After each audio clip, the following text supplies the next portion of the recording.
উঠে যাচ্ছে, এখন ওই রকম প্রচলন নাই। এটা আসলে এখন ওইভাবে হয় না। তো আমার কথা হলো, যদি আপনারা প্রোগ্রাম করতে হয়, একটা প্রোগ্রাম অবশ্যই অবশ্যই করবেন, কিন্তু রাত 12টার পরে না। এটা আমার ব্যক্তিগত মত, হুজুররা মনে কষ্ট নিতে পারেন। এতে কইরা শুনেন, এই যে এখন আমি প্রধান বক্তা, রাত বাজে 2টা, ঠিক আছে, আলোচনা করে ছেড়ে দিব। আর তো বক্তা নাই, হাদিয়া তুফানিয়া যাবে, এক একটা করে ঘুমাবে, ফজরের নামাজ সবগুলোরই শেষ। এই যে সারা রাত মাহফিল শোনা হইল, এই যে ফজরের নামাজ মিস হইল, আমারে বলেন এই মাহফিলের কি ফায়দা হবে? 1 লক্ষ মানুষও যদি, আরে হ্যাঁ ওয়াজ শিখাইতেছে, হুজুর মূল আলোচনায় যান, হ্যাঁ মাইক দেন, হ্যাঁ ওয়াজ করো কাইসা, হ্যাঁ এরকম ওয়াজ করে করে আস্তে আস্তে শরীরটারে ফিট করতে হইব। বুঝতেছেন না তো? শরীর তো ফিট না, আপনি বুঝতে, আমার মনে হচ্ছে ঘুমাই। আবার আপনার কেমনে বুঝাবো? আমার মন চাইতেছে মাথায় এমনি দিয়েই ঘুমাই। এখন একটু ফিট করতেছি, বুঝছেন তো? বলতেছি যে এটা হলো আমাদের, মানে আমাদের ময়মনসিংহ ছিল, ফজরের নামাজ পড়া মাহফিল শেষ হইতো। তো এটা হইলে আবার কিছুটা ঠিক আছে, নামাজ ফজর এখানেই পড়তে হবে। প্রধান বক্তা ওয়াজ করবে 4টায়, 4:30টায়, সমস্যা কি? ফজর পর্যন্ত ওয়াজ হবে, ফজরের নামাজ পড়ে পরে বিদায়। আল্লাহ তাআলা আমাদেরকে বুঝার এবং আমল করার তৌফিক দান করুন। কারো কারো চোখে ঘুম আছে, আমারও চোখে ঘুম আছে, এটা তাকবীর দেন তো, লিল্লাহি তাকবীর। হাত উপরে তুলে লিল্লাহি তাকবীর, সুবহানাল্লাহ বলে হাতগুলো বন্ধ করেন, আল্লাহু আকবার বলে নারা দেন,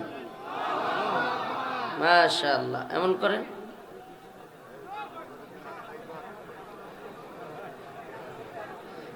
এবার বলেন আলহামদুলিল্লাহ।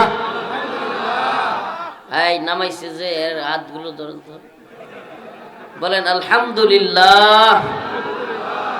এবার 2টা হাত পকেটে ঢুকাইয়া দেন, নিজের পকেটে ঢুকাইবেন, অন্যের পকেটে ঢুকাইয়েন না। ঘুমটা কিছুটা ভাঙছে? এই জানতো কারা কারা আছেন, সবার পকেট থেকে টাকাগুলো নিয়ে আসেন, ঠিক আছে? যান যান দ্রুত, বাচ্চারা কই? 2 মিনিটে 2 মিনিটে 2 মিনিটে দেখেন, যে যেমন পারেন 10 টাকা 20 টাকা 100 টাকা দিয়েন, দেওয়ার পরে ইনশাল্লাহ আলোচনা শুরু হয়ে যাবে। 2 থেকে 3 মিনিট সর্বোচ্চ। আপনারা আগে থেকে রেডি রাখলেন না কেন? দ্রুত দ্রুত, আজিলান আজিলান, তাড়াতাড়ি, খুব দ্রুত খুব দ্রুত। 2 থেকে 3 মিনিটের মধ্যে। হাত বের করছেন কে কে? হাত বের করবেন না। এই যে 2 হাত আমিও ঢুকায় রাখছি, যাহা দিবেন হাতে তাহা যাবে সাথে। এত কথা বলবেন না, আপনাদের কথা না শুনবো, আমি কথা কমু, আপনারা চুপ থাকেন। তাড়াতাড়ি তাড়াতাড়ি তাড়াতাড়ি।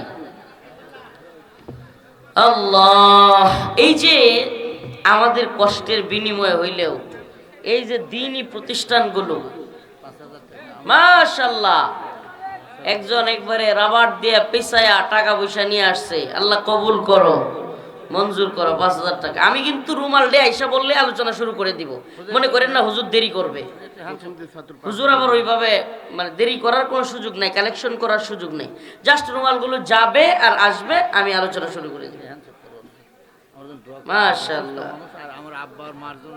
আপনার আব্বা আম্মার জন্য দোয়া করি, আমার আব্বা নাই, আমার আম্মার জন্য দোয়া করি। যেই ছাত্র প্রথম পাগড়ি নিল তার আব্বা 2000 টাকা। এই সর্বনাশ, এক মা নাকফুল খুলে দিয়ে দিছে। এই আমাদের এই রাত্রি জাগা, এই কষ্ট দিয়া যদি এই দ্বীনি মার্কাজ, আল্লাহ রাসূল সাল্লাল্লাহু আলাইহি সাল্লামের ঘর, জান্নাতের বাগান, মাদ্রাসার ফায়দা হয়, তাইলে থাকলাম একটু সজাগ, কি কন? একটু সজাগ থাকলাম, একটু কষ্ট করলাম, ঘুম ভাঙ্গিয়া বয়ান একটু করলাম, কি সমস্যা? এই পুরো বছরে এই যে আয় ব্যয়ের হিসাব শুনলাম, এই মাদ্রাসার তালিবুল ইলমদের যদি একটা ব্যবস্থা হয়ে যায়, একটু অগুমা থাকলাম, নির্গম একটা রাত কাটাইলাম, কিছু টাকা দিয়ে সহযোগিতা করলাম, সুবহানাল্লাহ, এতে হইতে পারে আমার আপনার আমাদের নাজাতের ব্যবস্থা হয়ে যাবে। আল্লাহ তাআলা হয়তো আমাদেরকে ক্ষমা করবেন। এক মেয়ে দাদা মারা গেছে, দোয়া চাইছে খুব দ্রুত, যেমন পারেন। এই কেউ দেখেন, কেউ বঞ্চিত হবেন না। 10 টাকা হোক, 100 হোক, 500 হোক, 1000 হোক, দিবেন। এটা হইলে কি হয়, আপনিও এই জান্নাতের বাগানের একটা পার্ট হয়ে গেলেন। সুবহানাল্লাহ। খুব দ্রুত চলে আসতে হবে, খুব দ্রুত। ইন্নাল হামদুলিল্লাহ, দ্রুত দ্রুত খুতবা শুরু করে দিব, খুব দ্রুত। আল্লাহ তাআলা আমাদের সবাইকে বুঝার এবং আমল করার তৌফিক দান করুন। আর জোরে বলেন আমিন। মনে মনে একটু দোয়া করতে থাকেন, ইস্তিগফার করতে থাকেন। আস্তাগফিরুল্লাহ, আস্তাগফিরুল্লাহ ওয়া আতুবু ইলাইহি, আস্তাগফিরুল্লাহ রাব্বি মিন কুল্লি যামবিন ওয়া আতুবু ইলাইহি, লা হাওলা ওয়ালা কুওয়াতা ইল্লা বিল্লাহ, আস্তাগফিরুল্লাহ ওয়া আতুবু ইলাইহি। এই ব্যাগ কিন্তু আবার মঞ্চে নিয়ে এসো, কোনো দিকে নিও না। আস্তাগফিরুল্লাহ ওয়া আতুবু ইলাইহি, আস্তাগফিরুল্লাহ ওয়া আতুবু ইলাইহি, আস্তাগফিরুল্লাহ ওয়া আতুবু ইলাইহি। সুবহানাল্লাহ ওয়ালহামদুলিল্লাহ, পড়েন না, সুবহানাল্লাহ ওয়ালহামদুলিল্লাহ, লা ইলাহা ইল্লাল্লাহু আল্লাহু আকবার, সুবহানাল্লাহ ওয়ালহামদুলিল্লাহ, লা ইলাহা ইল্লাল্লাহু আল্লাহু আকবার। এখন মঞ্চে আর কেউ কথা বলা যাবে না, রুমালগুলো এখন গোনা যাবে না, কিছুই না। এই ব্যাগগুলো একত্রে শুধু নিচে রাইখা দিতে হবে। এখন আর কিচ্ছু মঞ্চে করা যাবে না, প্লিজ। আলহাজ মুতলেব 3000 তার স্ত্রীর জন্য আল্লাহ কবুল করো, মঞ্জুর করো, জানে মালে বরকত দান করো। এবার একটু চুপ থাকতে হবে। ব্যাগগুলো হুজুর আর নড়াবেন না, প্লিজ রেখে দেন, পরে গুনবেন, পরে যাই করেন। ইন্নাল হামদুলিল্লাহ নাহমাদুহু ওয়া নাস্তাঈনুহু ওয়া নাস্তাগফিরুহু ওয়া নু'মিনু বিহি ওয়া নাতাওয়াক্কালু আলাইহি ونعوذ بالله من شرور أنفسنا ومن سيئات أعمالنا من يهده الله فلا مضل له ومن يضلل فلا هادي له ونشهد أن لا إله إلا الله وحده لا شريك له। আমি বলছি নড়াচড়া সব বন্ধ করতে হবে, টোটালি বন্ধ করতে হবে। আপনারা আর আর কিছু করবেন না। খুতবা শুরু হয়ে গেলে আর কিছু করতে পারবেন না। ونشهد أن سيدنا وسندنا ومولانا وأولانا محمدا عبده ورسوله أرسله إلى كافة للناس بشيرا ونذيرا وداعيا إلى الله بإذنه سراجا وقمرا منيرا أما بعد فقد قال الله تبارك وتعالى في كلامه المجيد وفرقانه الحميد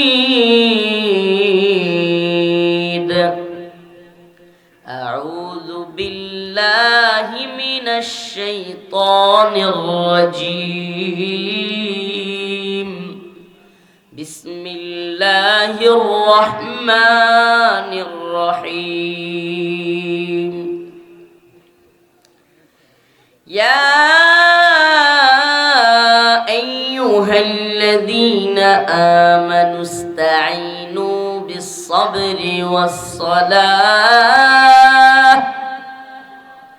إن الله مع الصابرين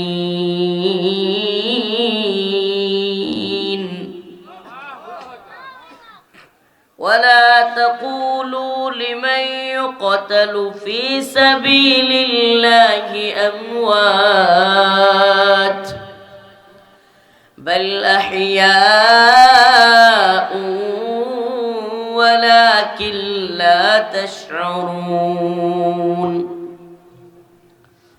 ولنبلونكم بشيء من الخوف والجوع ونقص من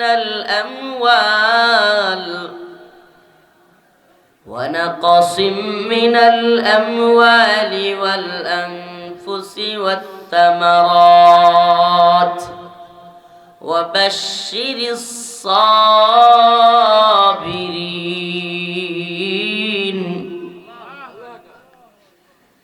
الذين إذا أصابتهم مصيبة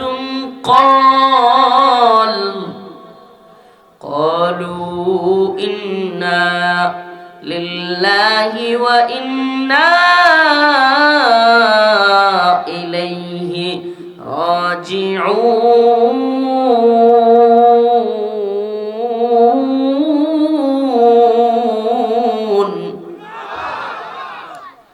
صدق الله مولانا العظيم وصدق رسوله النبي الكريم ونحن على ذلك من الشاهدين والشاكرين والحمد لله رب العالمين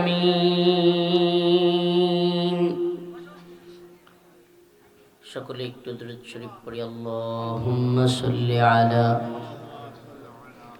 محمد وعلى آل محمد كما صليت على إبراهيم وعلى آل إبراهيم إنك حميد مجيد اللهم بارك على محمد وعلى آل محمد كما باركت على إبراهيم وعلى آل إبراهيم إنك حميد مجيد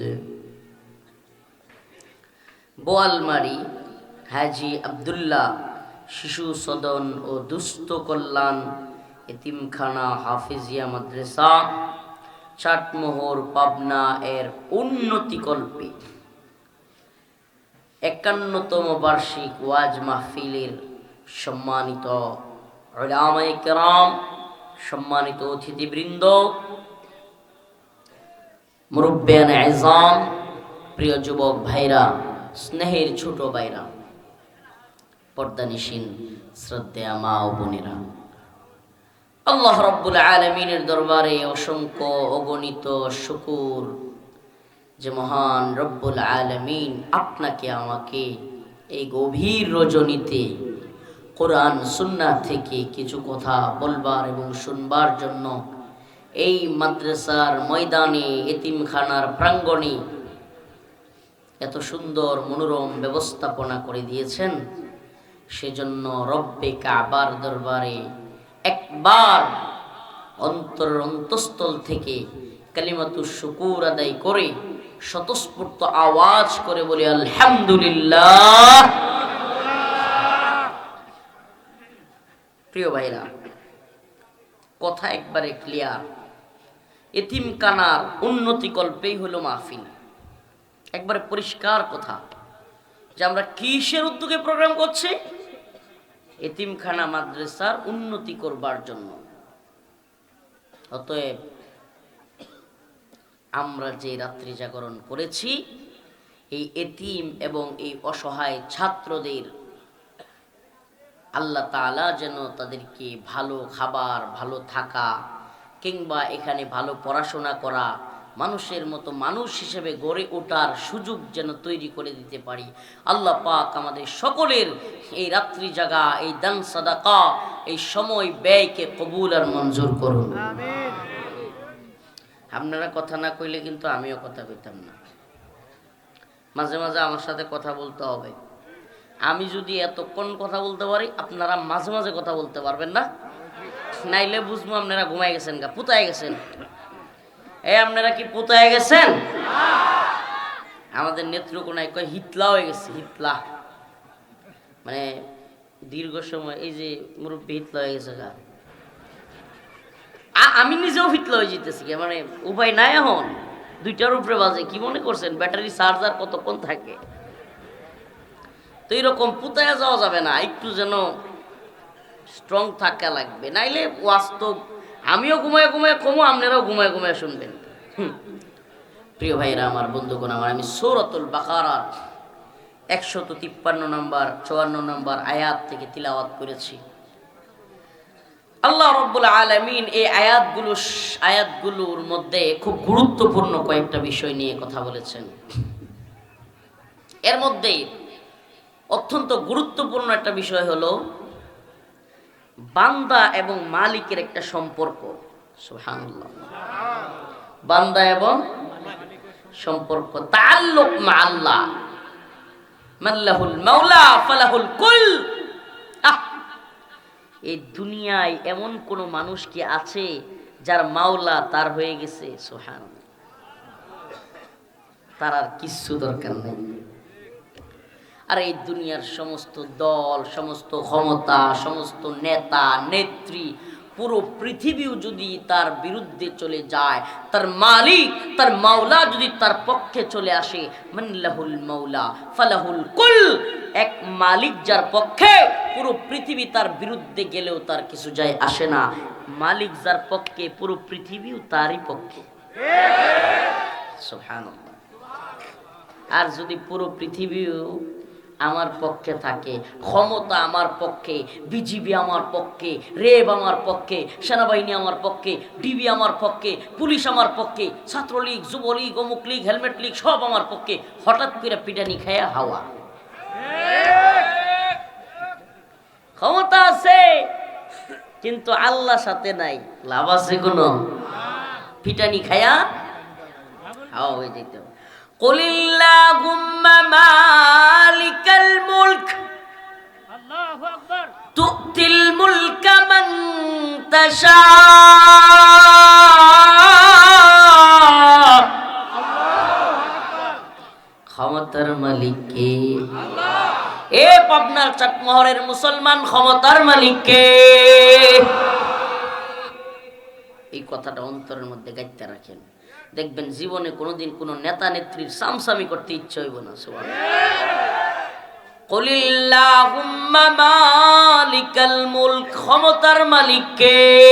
আল্লাহ। আর সমস্ত মুলুকের মালিক কে? আল্লাহ। তুতিল মুলকা মান তাশা। আল্লাহ বলেন, আমার যাকে ইচ্ছা হয়, যখন ইচ্ছা হয়, একটু ক্ষমতা দিয়া চেক করি, কি করি? সুবহানাল্লাহ। এগুলা আমি রফিকুল ইসলাম মাদানির কথা না, আল্লাহর কোরআনের কথা, সূরাতুল বাকারা। আল্লাহ বলতেছেন যে কুলিল্লাহুম্মা মালিকাল মুলক তুতিল মুলকা মান তাশা। আমার যারে মনে চায় ক্ষমতা দেই, ওয়াতানজিউল মুলকা মিম্মান তাশা। আবার যখন মনে চায় ক্ষমতা কাইরা নেই, পালায়া যাইতে বাধ্য করি। রান্না করা খাবার খায়া যাওয়ার সময় নাই। বক্তাদের মাইক কাইরা নেওয়া, বক্তাদেরকে জেলখানায় বইরা দেওয়া, বক্তাদের জবান বন্ধ করে দেওয়ার চেষ্টাকারী, 40 মিনিটের ভিডিও বক্ত রেকর্ড করার পরে সেটা জাতির সামনে পেশ করবার মতো সময় নাই। আপা তাড়াতাড়ি পালান, পোলা পানাইতে আছে। এতদিনের সামসারা খাইছে না পা, বইছে না পা, শুইছে না পা, আপা ঠিক আছে আপা, হুজুররা বেশি বাইরে গেছে আপা, মাইরা ফেলে না পা, পোলা পান্ডার গুলি কইরা দে না পা। এরপরে আপার চামসারা কেউ নাই, কেউ থাকবে না। দিন শেষে জালেমের পক্ষে কেউ থাকে না। ফালা তাহসাবান্নাল্লাহ গাফিলান আম্মা ইয়ামালুজ জালিমুন। আল্লাহ পাক পৃথিবীর কোন জালেমের ব্যাপারে গাফেল নন। আল্লাহ তারা ছাড় দেন কিন্তু ছাইরা দেন না, সময় মতো ঠিকই দইরা ফেলেন। তাইলে ক্ষমতার মালিক আল্লাহ। এই যুবক কথা বলেন, ক্ষমতার মালিক ক্ষমতার মালিক যতক্ষণ স্বতঃস্ফূর্ত আওয়াজ পাবো না ততক্ষণ কইতেই থাকবো। আমার ভাল লাগে সুবহানাল্লাহ। পৃথিবীতে কোনো নেতা নেত্রীর জয়গান গাই না, পৃথিবীতে কোনো অমুক দল তমুক দলের জয়গান গাই না, পৃথিবীতে কোনো তথাকথিত এই ক্ষমতার রাজনীতি, ক্ষমতার বাগবাটোয়ারা, পকেট আর পেটের দান্দাবাজির স্লোগান দেই না। একমাত্র জয়গান, একমাত্র স্লোগান আমার আল্লাহর জন্য। وتنزع الملك ممن تشاء সুবহানাল্লাহ। কইতে ভালোই লাগে।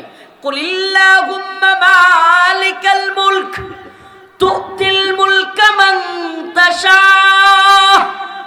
ওয়া তানজিউল মুলকা মিম্মান তাশা। এই যে ট্রাম্প পাগলা খুব ক্ষমতা দেখাইতেছে না, এখন খুব ভাব দেখাইতেছে না। উনি বাবা হ্যাঁ ভেনেজুয়েলার প্রেসিডেন্ট রে, আরেক দেশের প্রেসিডেন্টে কি করে, কিডন্যাপ করে নিয়ে আয় পড়ে। এর বিশাল ক্ষমতা। হ্যাঁ, এর কিছুদিন আগে বিগত 5 বছর বাইডেনের সময় বিশাল পিডানি খাইছে, মামলা খাইছে, ক্ষমতা ছিল। আবার দেখেন না এই পাগলার সময়টা খালি শেষ হোক আবার পিডানি খাবে। তাইলে ক্ষমতা একমাত্র চিরস্থায়ী ক্ষমতার মালিক আল্লাহ, আর কেউ চিরস্থায়ী ক্ষমতার মালিক সুবহানাল্লাহ। تبارك الذي بيده الملك تبارك الذي بيده الملك وهو على كل شيء قدير الله لا إله إلا هو الحي القيوم سبحان الله। পৃথিবীতে কোনো ব্যক্তি নিজের বরত্ব নিজে বলা উচিত না, ঠিক না। নিজের বরত্ব নিজে বললে অহংকার বলা হয়, এটাকে আত্ম অহংকার বলা হয়। কিন্তু এমন একজন মালিক আছে যিনি তার নিজের বরত্ব নিজে গাইতে পারেন, যিনি অহংকার করা যার চাদর, যার অহংকার করা সাজে। পৃথিবীর কারো অহংকার করা সাজে না। কেন? কারণ পৃথিবীতে কেউ চিরস্থায়ী ক্ষমতার মালিক না, কিন্তু যিনি চিরস্থায়ী ক্ষমতার মালিক তিনি নিজে তার কোরআনের মধ্যে বলে গিয়েছেন তার বরত্বের কথা। আল্লাহু লা ইলাহা ইল্লা হুয়াল হাইয়ুল কাইয়্যুম লা তাখুযুহু সিনাতু ওয়ালা নাওম। সুবহানাল্লাহ। আল্লাহ বলেন আল্লাহু লা ইলাহা ইল্লা হুয়াল হাইয়ুল কাইয়্যুম, তিনি তো এমন এক সত্তা যিনি হাইয়ুন কাইয়্যুম, যিনি চিরঞ্জীব, সবাইকে জীবিত রাখনেওয়ালা, যিনি নিজে জীবিত থাকেন আবার সবাইরে কি করেন, লা তাখুযুহু সিনাতু ওয়ালা নাওম, তিনি তো ঘুমান না। এমন কি তন্দ্রাও, এই যে আমাদের দেখেন না তন্দ্রা এসে যায়, একটু না ঘুমাইলি রাত হয়ে গেলে আসে কি আসে না? আমার আল্লাহর একবার তন্দ্রাও আসে না। আল্লাহর কি আসে না? তন্দ্রাও আসে না। তিনি এমন ক্ষমতার মালিক, যিনি প্রথমেও ক্ষমতার মালিক ছিলেন, শেষেও ক্ষমতার মালিক থাকবেন। প্রকাশ্যেও ক্ষমতা ওনার আছে, গোপনেও ক্ষমতা ওনার আছে। সুবহানাল্লাহ বলবেন না? আর একটু আল্লাহর জয়গান গান না। কত মঞ্চে যাবেন, কত রাজনৈতিক নেতাদের মঞ্চে যাবেন, বিভিন্ন দলের দেখবেন ওরে বাবা নিজেদের নেতার 20 মিনিট 15 মিনিট প্রশংসা স্তুতি গাইতেছে। আরে জানে নেতার মধ্যে বন্ডামির অভাব নাই, তবুও 15-20 মিনিট অমুক নেতা এই করছে সেই করছে, আমার নেতা চরিত্র যা মন চায়। আর পাবলিক 2টা চা খাওয়ার লাগে, বিস্কুট খাওয়ার লাগে, আর ক্ষমতার বাগবাটোয়ারা পাওয়ার লাগে বয়ে থাকে। ওই ক্ষমতাওয়ালাদের কথা না শুনে আল্লাহর ক্ষমতার কথা শুনেন, আল্লাহর জয়গানের কথা শুনেন। আশা করা যায় ওই মালিক ক্ষমতাওয়ালা আমাদেরকে মাফ করে দিবেন। হুয়াল আউয়াল ওয়াল আখির ওয়াল যাহির ওয়াল বাতিন, হুয়াল আউয়াল ওয়াল আখির ওয়াল যাহির ওয়াল বাতিন। তিনি প্রথম ক্ষমতার মালিক, তিনি শেষ ক্ষমতার মালিক, তিনি প্রকাশ্যে ক্ষমতার মালিক, তিনি গোপনেও ক্ষমতার মালিক। তিনি অন্তর্যামী। তিনি কি জামি? পৃথিবীর কোনো মেশিন আবিষ্কার হয় নাই আপনার আমার অন্তরে কি চলছে এটা বলার। পৃথিবীতে কোনো মেশিন নাই, একমাত্র যিনি জানেন তিনি কে? আল্লাহ তাআলা আমাদের সবাইকে উনার ক্ষমতার চাদরে আবৃত রেখেছেন। ওই ক্ষমতার চাদরে আবৃত রেখে আল্লাহ আমাদেরকে হেফাজত করুন। আরো জোরে বলেন আমিন। আমি আপনাদের সামনে সেই মহান রবের কালামুল্লাহ থেকে সূরাতুল বাকারার আয়াতে কারিমা তিলাওয়াত করেছি। আল্লাহ তাআলা বলেন, ইয়া আইয়ুহাল্লাযীনা আমানু, ইয়া আইয়ুহাল্লাযীনা আমানু, ইয়া আইয়ুহাল্লাযীনা আমানু, হে পাবনার মুসলমান ইমানদার, ইস্তাঈনু বিস-সাবরি ওয়াস-সালাহ। আমার আল্লাহ বলেন, হে ইমানদার, রাতের গভীরে যখন কেউ নাই, তোমাকে কেউ দেখে না, নীরবে নির্জনে তুমি কারো কাছে যদি কিছু চাও, একমাত্র চাইবা কার কাছে? ওই যে বললাম, ওয়া তুইজ্জু মান তাশা ওয়া তুযিল্লু মান তাশা, ওই আয়াতের মধ্যে লুকায়িত আছে যেই ব্যক্তি রাতের গভীরে আল্লাহর কাছে চায়, কার কাছে? আল্লাহর কাছে। যেই ব্যক্তি রাতের গভীরে চায়, আল্লাহ তার মান মর্যাদা বাড়ায়া দেন। সুবহানাল্লাহ বলবেন না? আর দুনিয়ার মানুষের কাছে চাইলে অত জিল্লু মান তাশা, নিচু হওয়া লাগে। আপনার ভালো লাগলেও কথা সত্য, না লাগলেও কথা সত্য। কিছুক্ষণ আগে কি কইছে? কয় আপনারা বিরক্ত হইতেছেন, জানে মাদ্রাসার হাজত আছে, টাকা পয়সা দরকার, কালেকশন দরকার, তারপরেও শেষে কি বলতে হইতেছে? হিসাবটা 2 মিনিটে দিবে, সেটাও ইতস্তত বোধ করতেছে। কেন? মানুষ বিরক্ত হচ্ছে। হ্যাঁ, এটাই মানুষের স্বভাব যে আমরা বিরক্ত হই, বেশি চাইলে বিরক্ত হই। কিন্তু আমাদের একজন মালিক আছে যিনি না চাইলে বিরক্ত হয়। না চাইলে কি হয়? जो न मांगे उससे तू बेजार है। सुभान अल्लाह। ऐ खुदाए पाक रहमान रहीम, कादिए हाजत वहाब करीम, ऐ इलाहल आलमी, ऐ बेनियाज, दीन दुनिया में हमारे कारसाज, हम गुनाहगर अपना तू गफ्फार है, हम गुनाहगर अपना तू गफ्फार है, जो न मांगे उससे तू बेज़र है। सुभान अल्लाह। আমরা যদি না চাই, ওই গফফার, ওই ক্ষমা করনে ওয়ালা, ওই দান করনে ওয়ালা, ওই সদকা করনে ওয়ালা, ওই সন্তান দেনে ওয়ালা, ওই চাকরি দেনে ওয়ালা, সব কিছু দেনে ওয়ালা নারাজ হন, কি হন? এই কথা বলেন না, কি হন?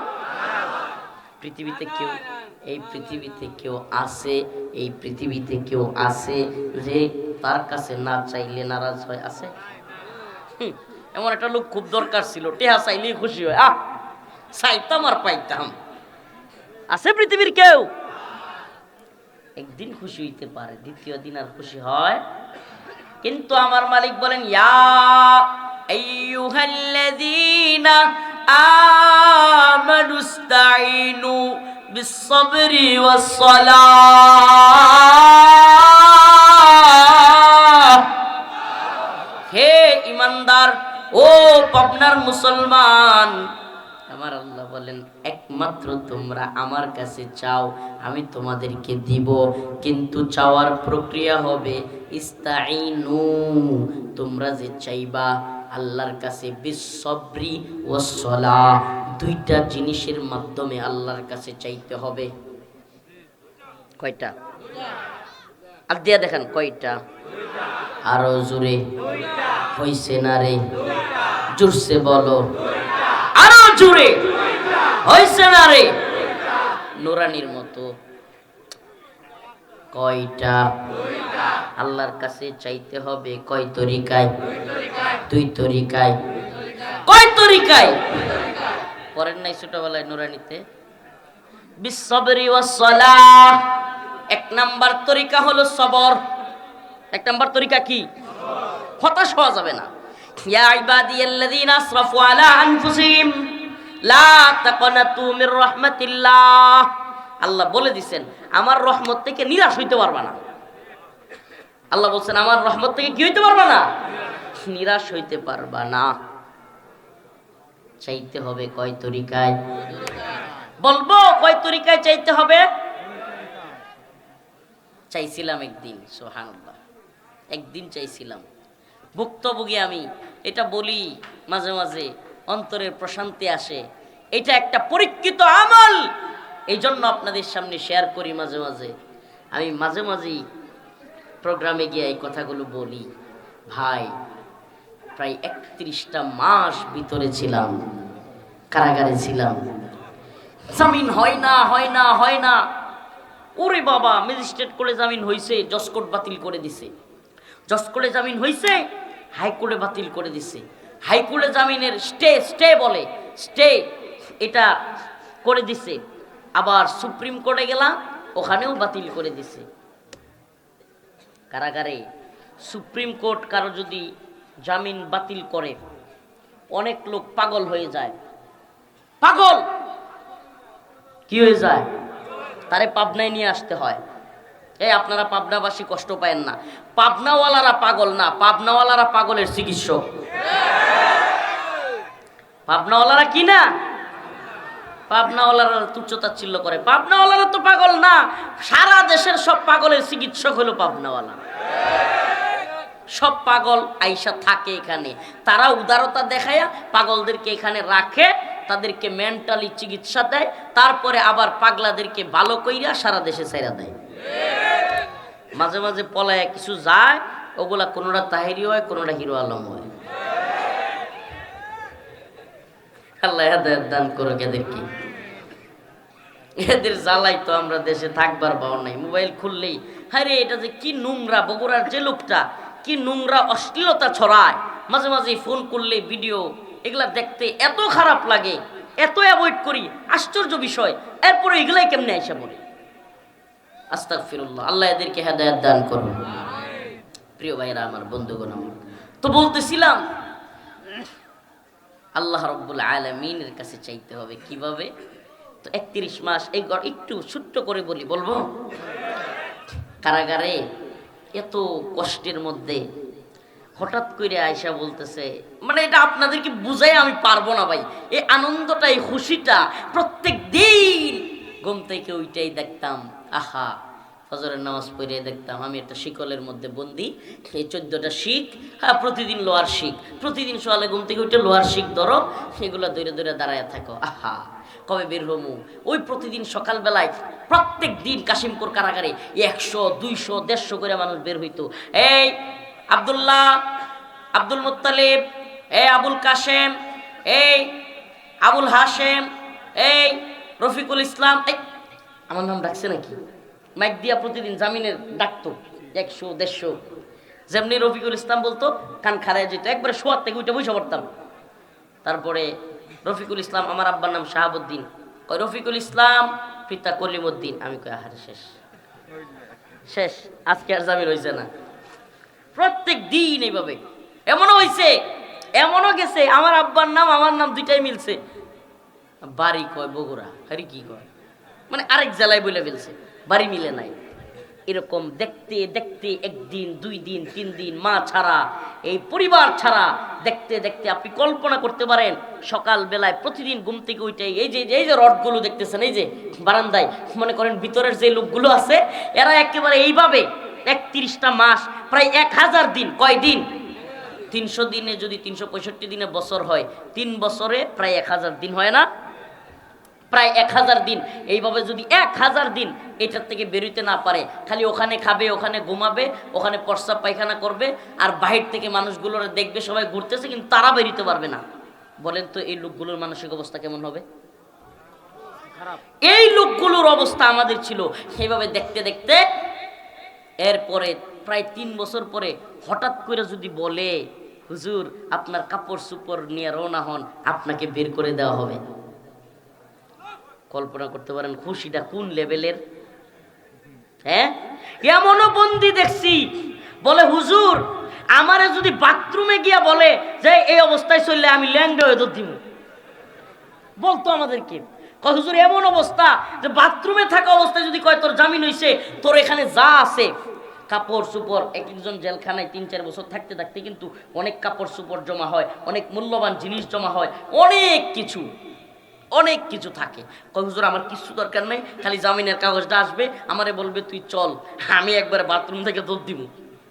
প্রয়োজনে যদি কয়, আমি এমনও মানে দুষ্টামি করতাম, বলতাম যে ভাই তখন যদি লুঙ্গি না থাকে পরনে, বিছানায় অনেক সময় ঘুমাইলে তো লুঙ্গি থাকে না, হুজুর লুঙ্গি লাগবে না, আমি দৌড়ে গিয়ে বাইরে লুঙ্গি পরব। আপনি এটা বুঝবেন না ভাই, এই কথাটার গভীরতা, এই কষ্টের, সীমাহীন কষ্টের এই অন্তরের কলিজায় আঘাত আপনাকে বয়ান করে ওয়াজ করে বোঝানো সম্ভব না। আমি এমন লোককে দেখেছি আমার পাশের রুমে, এমন লোককে দেখেছি দীর্ঘমেয়াদী থাকতে থাকতে পাগল হয়ে গেছে, মাথা ঠিক নেই, দৌড়ায়। একটা সুস্থ বিবেক সম্পন্ন মানুষ, জাহাঙ্গীর ভাই, আমাদের পাশের রুমের জাহাঙ্গীর ভাই, জানি না এখনো ভাই মুক্ত হয়েছে কিনা। কত ভদ্র মানুষ, নামাজি মানুষ, কিন্তু হঠাৎ করেই এগুলো মানে সহ্য করতে পারে না, দৌড়াইতে থাকে, মানুষকে মারতে যায়। এরকম একটা ভালো মানুষ পাগল হয়ে গেছে, এরকম আরো দেখতাম। তো এই জায়গায় যখন শুনছি আমার মুক্তি হয়েছে, কাপড় নিয়ে রেডি হন, হাইরে খুশি। তাড়াতাড়ি গেছি গেইটে, মেন গেটটা প্রায় 1 কিলো দূরত্ব, 700-800 মিটার হবে, প্রায় 1 কিলো। মেন গেটে নিয়ে গেছে, যেখানে থাকি ওখান থেকে নিয়ে যাওয়ার পর জেলার বসাইছি, অল্প সময়ে বলে ফেলতেছি, জেলার বলে ওখানে বসাইছে আমাকে, জেলারের সামনে নাম ঠিকানাগুলো মিলাইতেছে, চেহারা ছবি মিলাইতেছে, শরীরে দাগ চিহ্ন আছে কিনা কয়টা, এবং ওই দাগগুলোর সাথে মিলাইতেছে, বাবার মার নাম সব মিলায়া। এখন বসে আছি, ওইদিকে গেটের বাহিরে আমার ভাই, আমার চাচা, আমার মামা, এদিকে সবাই অপেক্ষা করতেছে, আমার বোন, আমার ভাই, আমার আম্মা, 100-200 গজ দূরে, মানে 100 গজ দূরে তারা গেটে, আমি গেটের ভিতরে, তারা গেটের বাহিরে। চিন্তা করেন, প্রায় 3টা বছর পর তাদের সাথে সাক্ষাৎ হবে। এই মুহূর্তে জেলার আমারে কয়, হুজুর 60টা গোয়েন্দা সংস্থার ক্লিয়ারেন্স লাগবে। কয়টা? এরপরে আপনি বের হইতে পারবেন। আমি বললাম, ভাই আমাকে তো অনেক আদালত থেকে জামিন দেওয়া হইলো, জামিনের কাগজ আসছে, তারপরেও? কয় হ্যাঁ হুজুর, 7টা গোয়েন্দা সংস্থা, DB, SB, NSI, DGFI, RAB, CTTC, ATU, ওরে বাবা রে বাবা, সবগুলো সংস্থা। আমরা রাজনৈতিক মামলা, কয় হুজুর সবগুলো সংস্থা ক্লিয়ারেন্স দিবে যে হুজুরের ব্যাপারে আমাদের কোনো আপত্তি নাই, ওনার সরকার বিরোধী আর কোনো বক্তব্য দিবে না, এই ধরনের কথাগুলো আমাদেরকে জানাবে, তারপরে আপনাকে মুক্তি দেওয়া যাবে, এর আগে না। আমি বললাম তাইলে কয়টা হয়েছে? কয় 4টা হয়েছে, আরো 3টা বাকি। মাথা পোড়া করতেছে। আমি বললাম যে ভাই এখন যদি এই 3টা গোয়েন্দা সংস্থার ক্লিয়ারেন্স না হয় তাইলে কি আমারে ছাড়বেন না? কয় না হুজুর, আবার ভিতরে দিয়ে দিতে হবে। পুরা শর্টকায় না মানুষ, বিদ্যুতের শর্ট এরকম আমার মনের মধ্যে একটা শর্ট লাগলো। আপনাদেরকে বলি কেন শর্ট লাগলো। আপনাদের কাছেই তো বলবো, কাদের কাছে বলবো এই কষ্টের কথাগুলো। আমার আম্মা জসকোটে যখন মামলার জামিন হইয়া বাতিল হয়েছিল, আমার আম্মা রাতে স্ট্রোক করছিল। 4 ঘন্টা 5 ঘন্টা টানা পানি দিয়া আম্মাকে সজাগ করা লাগছে, এরকম অবস্থা হয়েছিল আমার আম্মা।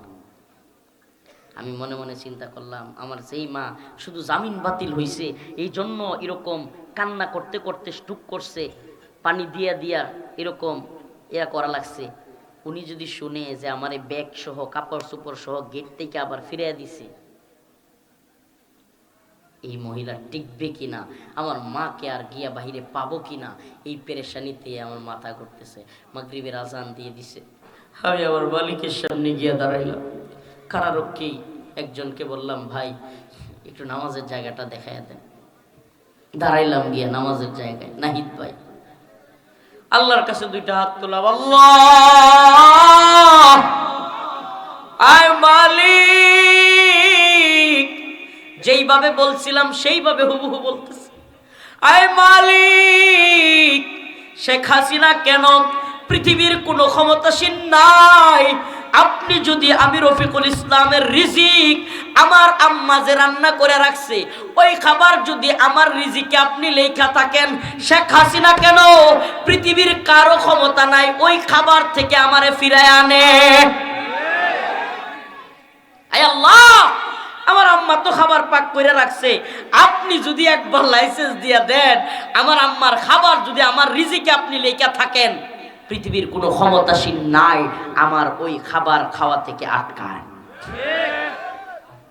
সবরের সাথে আল্লাহ এতদিন সবর করেছি, আল্লাহ এতদিন ধৈর্য ধারণ করেছি, বিশ্বাস রাখি ওয়ালা সাউফা ইউতিকা রাব্বুকা ফাতারদা, আল্লাহ বিশ্বাস রাখি আপনি দিবেন, আপনি আমারে দিবেন, রাজি খুশি কইরেই দিবেন।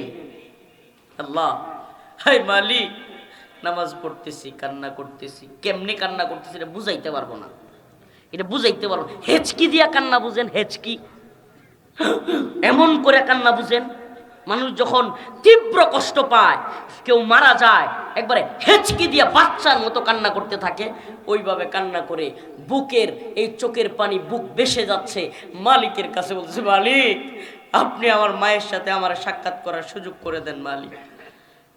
সুবহানাল্লাহ ওয়া বিহামদিহি, সুবহানাল্লাহ ওয়া সুবহানাকা ইয়া রাব ওয়া হিব্বুকা ইয়া রাব। সালাম ফিরাইয়া দুই দিকে মালিকের কাছে চাই, বলছি মালিক আমি সালাম ফিরাই যেন দেখি আমার সব ক্লিয়ারেন্স হয়ে গেছে। সুবহানাল্লাহ, ওয়াল্লাহি দুই দিকে সালাম ফিরাইছি, কারারক্ষী নাহিদ ভাই ডাক দিয়ে, হুজুর আপনার সব ক্লিয়ারেন্স হয়ে গেছে, দ্রুত চলে আসেন, দ্রুত চলে আসেন। শিউরে ওঠে গা, সাথে সাথে ব্যাগটা নিয়ে একটা দৌড় মারছি। আল্লাহু আকবার।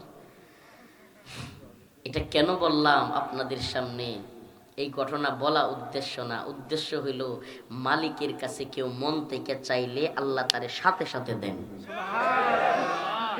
ইয়া আইয়ুহাল্লাযীনা আমানু, হে ঈমানদার, ইস্তাঈনু বিস-সাবরি ওয়াস-সালাহ, কার কাছে চাইবা? সাবরি ওয়াস-সালাহ, সবরের মাধ্যমে, নামাজের মাধ্যমে। কিসের মাধ্যমে?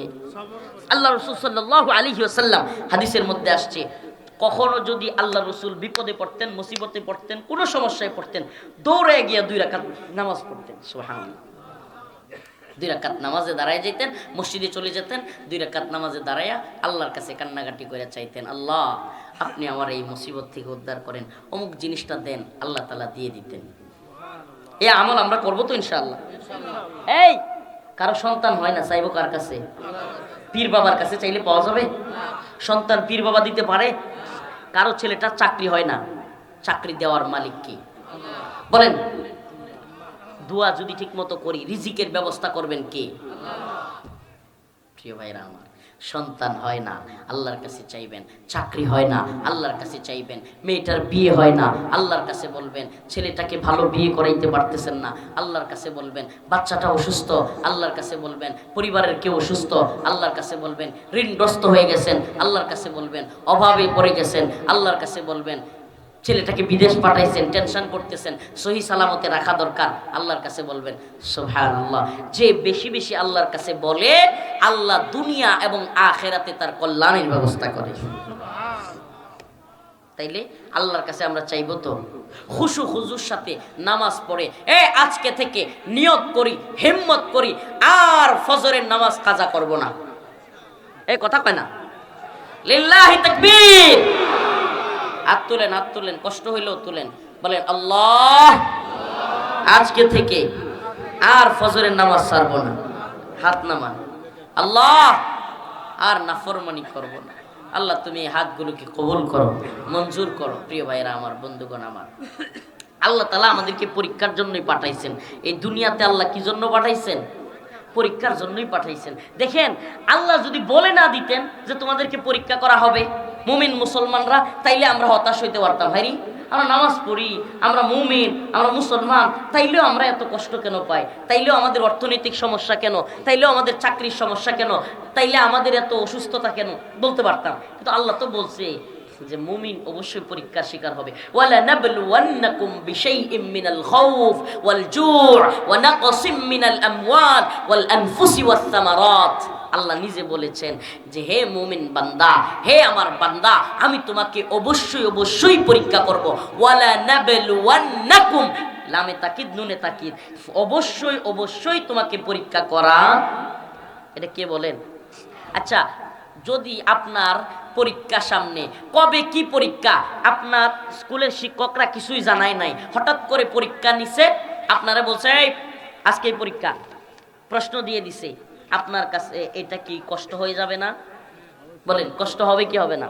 হঠাৎ করে বললো তোমার পরীক্ষা, পরীক্ষা দিতে হবে, কোন বিষয়ে পরীক্ষা আপনি কিছুই জানেন না। কিন্তু আল্লাহ বলছেন অবশ্যই অবশ্যই তোমাকে পরীক্ষা করা হবে। পরীক্ষার যেমন প্রশ্ন আগে থেকেই আপনাকে বলে দেওয়া হয় যে অমুক অমুক জায়গা থেকে প্রশ্ন আসতে পারে, তুমি যেই কিতাব পড়েছো, যেই বই পড়েছো, ওই বই থেকে আসবে। ঠিক তেমনি ভাবে আল্লাহ পাক জানায়া দিবেন, ওয়ালা নাবলুওয়ান্নাকুম বিশাইইম মিনাল খাউফি ওয়াল জু' ওয়া নাকসিম মিনাল আমওয়ালি ওয়াল আনফুসি ওয়াস সামারাত। অবশ্যই অবশ্যই তোমাদেরকে পরীক্ষা করা হবে। খাউফ, ভয় দ্বারা, কি দ্বারা? ওয়াল জু', খোদা দ্বারা। ওয়া নাকসিম মিনাল আমওয়ালি ওয়াল আনফুসি ওয়াস সামারাত, ফল ফসল এগুলা নষ্ট করার দ্বারা তোমাদেরকে পরীক্ষা করা হবে। তোমাদের জান মালের নিরাপত্তাহীনতা দ্বারা তোমাদেরকে পরীক্ষা করা হবে। হামলা, মামলা, রিমান্ড, এমনকি ফাঁসির দড়ি দিয়াও তোমাদেরকে পরীক্ষা করা হইতে পারে। কিন্তু সমস্ত পরীক্ষার মধ্যেও আমাদেরকে উত্তীর্ণ হইতে হবে, সমস্ত পরীক্ষার মধ্যেও আমাদেরকে সবর করতে হবে। পরীক্ষা আসলেই ফেল করা যাবে? ফেল করা যাবে? পরীক্ষা আসবেই, পরীক্ষার মধ্যে উত্তীর্ণ হইতে হবে। জেল, জুলুম, রিমান্ড, ফাঁসি, নির্যাতন, অত্যাচার যাই আসুক, কিন্তু দিন শেষে আমরা আল্লাহর পথে থাকবো, কোরআনের পথে থাকবো, ইসলামের পথে থাকবো। কোনো বাতিলের সামনে, কোনো তাগুতের সামনে, কোনো জালেমের সামনে, পৃথিবীর যত বড় জালেম হোক, পৃথিবীর যত বড় শক্তিশালী তাগুত হোক, আল্লাহর সামনে মাথা নত করবো। কারো গোলামি আমরা করব? দিল্লির গোলামি করব? আমেরিকার গোলামি করব?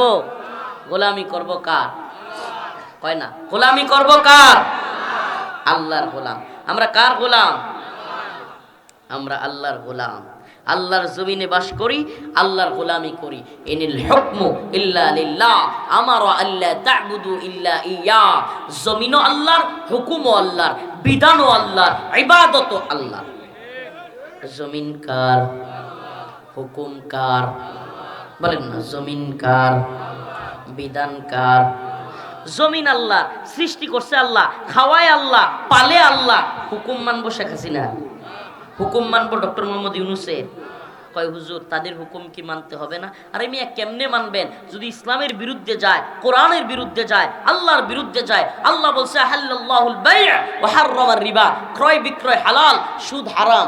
এখন আপনার রাষ্ট্রপ্রধানরা সুদকে হালাল করে দিচ্ছে, বৈধ করে দিচ্ছে। সোনালী ব্যাংক, রূপালী ব্যাংক, অগ্রণী ব্যাংক, অমুক ব্যাংক, তমুক ব্যাংক, সবগুলোর বৈধতা দিয়ে দিচ্ছে। আপনি কেমনে মানবেন? আমারে বলেন, কেমনে মানবেন?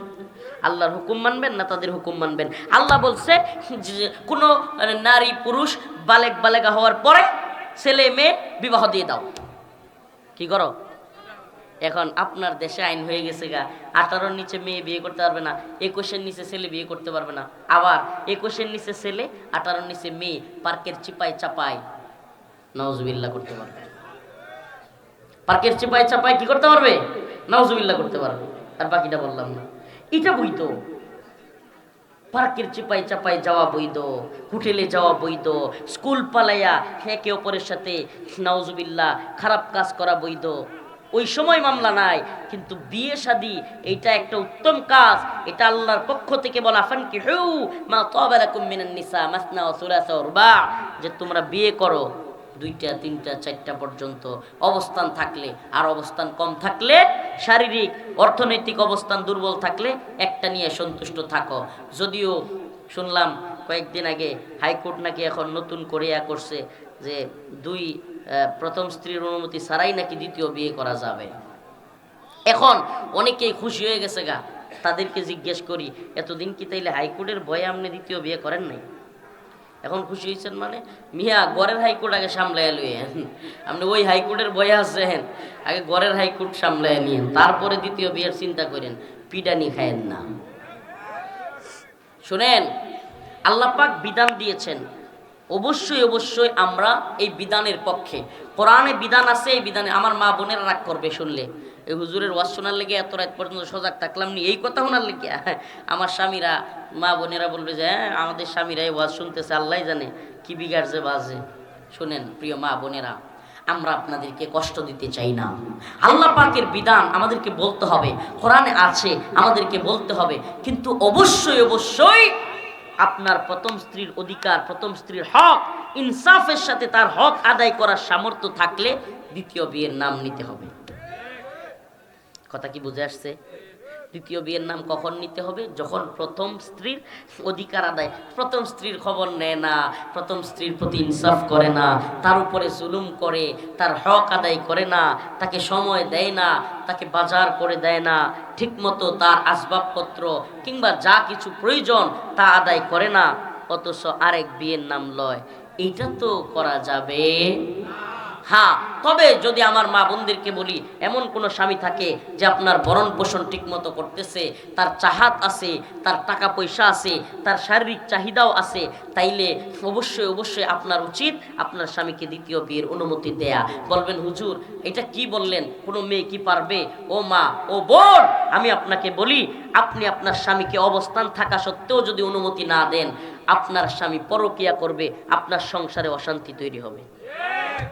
আপনার স্বামীকে যদি পরকিয়া থেকে বাঁচাইতে চান, তাইলে আমি আপনার ভাই হিসাবে বললাম, কষ্ট নিয়েন না।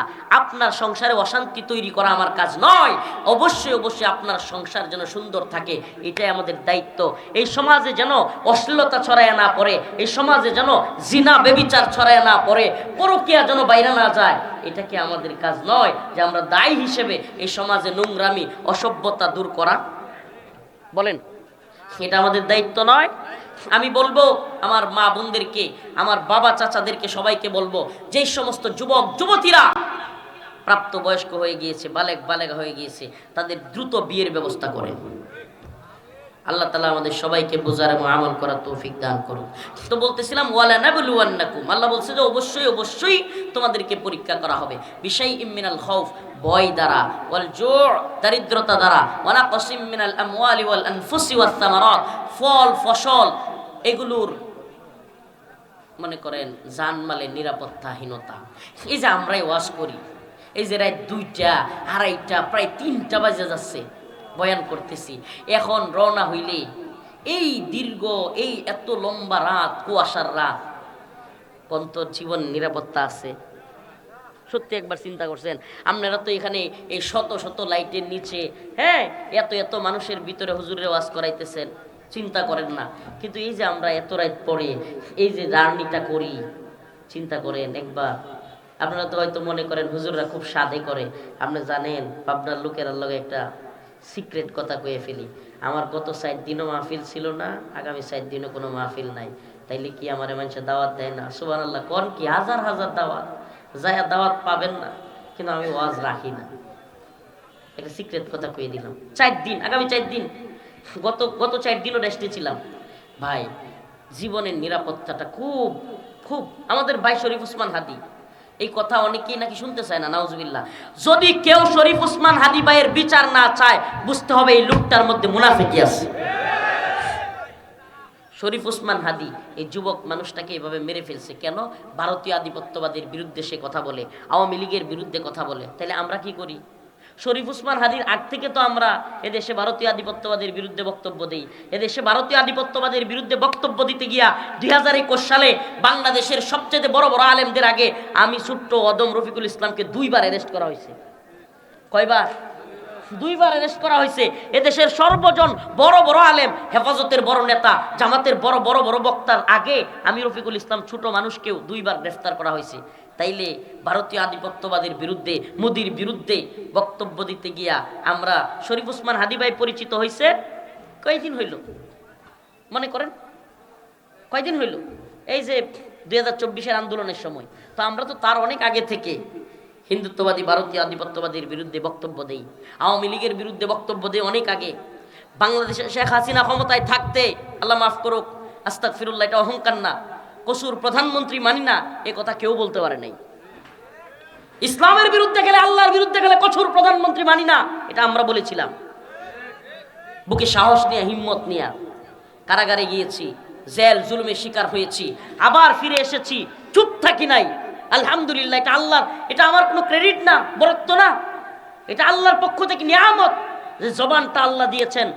কারাগার থেকে বের হয়েও চুপ থাকি নাই, হক কথা বলে গেছি, আন্দোলন করেছি, সংগ্রাম করেছি, হাসিনাকে বিদায় করেছি। কিন্তু যে কথা বলতে চাই সেটা হলো, জীবনের রিস্ক তো আমাদেরও আছে, একটু না অনেক বেশি, অনেক বেশি। এই যে রাতের গভীরে এই অন্ধকার রাস্তায় যাতায়াত করি, এটাই আমাদের জন্য পরীক্ষা। কি করব? এই উম্মার দাঁড়ে দাঁড়ে ঘুরি, এই এত কষ্ট জানেন না। আজকে যে কথা বলতে কি পরিমাণ কষ্ট হয়েছে, ঘুম থেকে ওইটা কথা বলতে, তারপরেও আপনাদের কাছে, এই উম্মতের কাছে কথাগুলো পৌঁছায় একটাই কারণ, হে প্রিয় উম্মা, যদি আমরা পরিবর্তন হই, যদি আমরা কোরআনের পথে চলে আসি, যদি আমরা নামাজ কায়েম করতে পারি, আমরা একটা সুন্দর সমাজ গড়তে পারি, আমরা দুনিয়া এবং আখেরাত উভয় জাহানে কামিয়াবি হাসিল করতে পারব। নামাজ পড়বো তো ইনশাআল্লাহ, নামাজ পড়বো তো ইনশাআল্লাহ। দিন প্রতিষ্ঠার সংগ্রামে আমরা নিয়োজিত থাকব। দিন প্রতিষ্ঠা করতে হবে, এটা মুমিন প্রত্যেক ইমানদারের দায়িত্ব। একবার পাকিস্তানের গোলামি, আর একবার ভারতের গোলামি, এখন আবার নতুন করে শুরু হয়েছে আমেরিকার গোলামি। এখন কার গোলামি? হে, আগে বলতো পিন্ডি না ঢাকা, ঢাকা ঢাকা, রাওয়ালপিন্ডি, রাওয়ালপিন্ডি পাকিস্তানের, মুরব্বীরা জানে। আগে স্লোগান কি ছিল? পিন্ডি না। এই স্লোগানটার প্রথম স্লোগান কি ছিল? এই যে স্লোগান, এখন দিল্লি না ঢাকা, এই প্রজন্ম তো পিন্ডি না ঢাকা এই স্লোগানের সাথে পরিচিতই না। মুরব্বীরা বলতে পারবে, এক সময় যখন পাকিস্তানের গোলামি চলতো, তখন বাংলাদেশের স্লোগান হইতো পিন্ডি না, পিন্ডি না। মানে পিন্ডি হলো দিল্লি, যেমন পাকিস্তান ভারতের একটা গুরুত্বপূর্ণ জায়গা, রাজধানী, এরকম পাকিস্তানের গুরুত্বপূর্ণ জায়গার নাম হলো রাওয়ালপিন্ডি। কি? এই ওই স্লোগানটা প্রথম শুরু হয়েছিল, পিন্ডি না ঢাকা, ঢাকা ঢাকা, তারপরে দিল্লি না ঢাকা, ঢাকা ঢাকা। এখন দিল্লির গোলামি ছাইরা আমেরিকার গোলাম হয়ে যাচ্ছে বাংলাদেশের সরকার। হাসিনা সরকার ছিল ভারতের গোলাম, আর এই ডক্টর মোহাম্মদ ইউনূসের সরকার হলো আমেরিকার গোলাম। আমি তো সরাসরি বলি, কার গোলাম? আমেরিকার গোলামি করে। তো এখন তো দেখা গেছে দিল্লি না ঢাকা, আমেরিকা না ঢাকা, গোলামি গোলামি। ওরে বাবা, আল্লাহ এদেরকে হেদায়েত দান করুন। জানেন কি করছে? এই মুসলমান, এটা জানা দরকার, সজাগ থাকা দরকার। এই আমাদের দেশের উপদেষ্টা, নিরাপত্তা উপদেষ্টা, কি উপদেষ্টা? নিরাপত্তা উপদেষ্টা আমেরিকার প্রেসিডেন্টকে এবং আমেরিকার পররাষ্ট্র মন্ত্রণালয়কে গিয়ে বলে আসছে, গাজায়, গাজায়, ফিলিস্তিনে আমেরিকা একটা সেনাবাহিনী পাঠাবে। আমেরিকার সেনাবাহিনী ফিলিস্তিনের মুসলমানদের বিরুদ্ধে পাঠাবে। ওই সেনাবাহিনীর সাথে নাকি আমেরিকার পক্ষে ফিলিস্তিনিদের বিরুদ্ধে বাংলাদেশের সেনাবাহিনীও তারা পাঠাইতে চায়। কল্পনা করতে পারেন? কল্পনা করতে পারেন? আমেরিকার সেনাবাহিনীর পক্ষে ফিলিস্তিনিদের বিরুদ্ধে বাংলাদেশের সেনাবাহিনী পাঠাইতে চায় কে? বাংলাদেশের নিরাপত্তা উপদেষ্টা। এর চাইতে বড় গোলামি আর কিছু হইতে পারে? আমেরিকারে খুশি কইরা এরা আসলে হইল কি জানেন, একবার গিয়া দিল্লিরে বাপ ডাকে, আরেকবার গিয়া আমেরিকারে বাপ ডাকে। এদের আসলে বাপের অভাব নাই, এদের প্রভুরও অভাব নাই। এরা আল্লাহরে গোলাম, আল্লাহর গোলামি করে না। এরা কখনো ভারতের গোলামি করে, কখনো আমেরিকার গোলামি করে। আমরা ভারতের গোলামিও করি না, আমেরিকার গোলামিও করি না, আমরা একমাত্র আল্লাহর গোলামি করি। ঠিক আছে তো ইনশাআল্লাহ? প্রিয় ভাইরা আমার, বন্ধুগণ আমার, সজাগ থাকেন। এই যে আমেরিকার গোলামি নতুন করে শুরু হয়েছে, আল্লাহ না করুক এই গোলামি কোথায় যে গিয়া ঠেকে। আরে ভাই, আমি তো আওয়ামী লীগের বিরুদ্ধে, শেখ হাসিনার বিরুদ্ধে যেমন বলি, আজকে একটা কথা বলি, আমার এটা আফসোস লাগে, কষ্টও লাগে। আজকে যদি শেখ হাসিনা এবং তার সরকারের কোনো পররাষ্ট্র মন্ত্রণালয়ের মন্ত্রী আমেরিকান সরকারকে গিয়া বলতো খালি যে আমরা আপনার সেনাবাহিনীর সাথে ফিলিস্তিনের বিরুদ্ধে সেনাবাহিনী পাঠাইতে চাই, এই দেশে দেখতেন আরে বাপরে দলের অভাব থাকতো না। আর অনেক হুজুরদের দেখতেন একবারে মুখ এটারে 10 মুখ কইরা বলতো, এই দেখো হাসিনা আমেরিকার হাতে দেশটারে তুলে দিচ্ছে। এখন দেখবেন এই মুনাফিক মার্কা কিছু লোক এখন কিছুই বলে না। আশ্চর্য লাগে, এদের কারণে আওয়ামী লীগ কথা বলবার সুযোগ পায়, যে হুজুররা খালি আমাদের সময় কথা বলতো, এখন যে আমেরিকার হাতে এই উপদেষ্টারা দেশ তুলে দিচ্ছে এখন তো কিছু বলে না। আমরা বলি, আমরা আগেও বলেছি এখনো বলি, দিল্লির গোলামিও চলবে না, আমেরিকার গোলামিও চলবে না, আমরা একমাত্র আল্লাহর গোলামি করব। আল্লাহ তাআলা আমাদের সবাইকে সবর, নামাজ এবং আল্লাহর গোলামি করবার তৌফিক দান করুক। ওয়া আখিরু দাওয়ানা আলহামদুলিল্লাহি রাব্বিল আলামিন। আমারে ক্ষমা করে দিয়েন, আর পারতেছি না, কষ্ট লাগতেছে। আল্লাহ তাআলা আমাদের সবাইকে আবারও ইনশাআল্লাহ কোনো ময়দানে দ্বীনের কথা বলবার জন্য একত্রিত করে দিক। সুবহানাকাল্লাহুম্মা ওয়া বিহামদিক আশহাদু আল্লা ইলাহা ইল্লা আনতা আস্তাগফিরুকা ওয়া আতুবু ইলাইক। আসসালামু আলাইকুম ওয়া রাহমাতুল্লাহি ওয়া বারাকাতুহু।